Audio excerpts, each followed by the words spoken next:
Now that we've talked about the boundary wire in our last episode, it's time for the guide wire.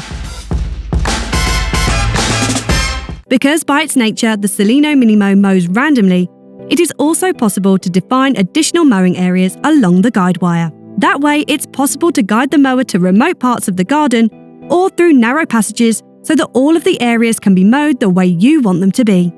The guide wire also shows the mower the way back to the charging station when the timer gives it the command to do so or the battery is getting low. For inclines, it is important to lay the wire diagonally.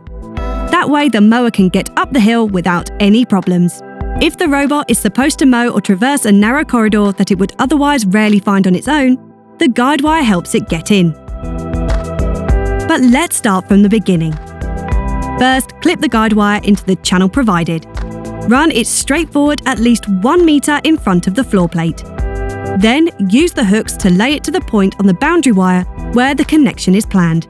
When doing so, ensure that there is much space as possible on the left side of the wire, facing the charging station.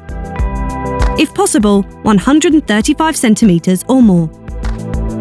When the mowing robot runs along the guide wire, it is never directly on top of the wire, but rather parallel to it at varying intervals to prevent creating tracks.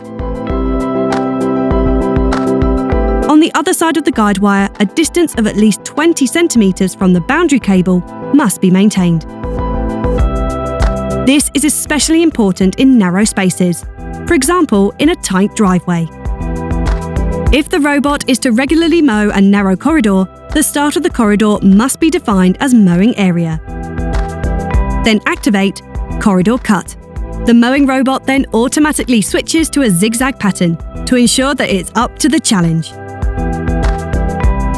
Even if the corridor is a dead end, the Minimo will mow it reliably using this function when driving in and out.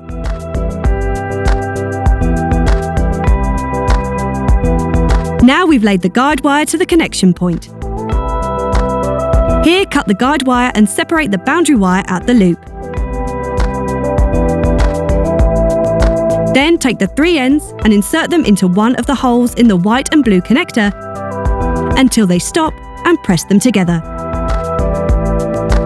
It is important to press the connector together hard.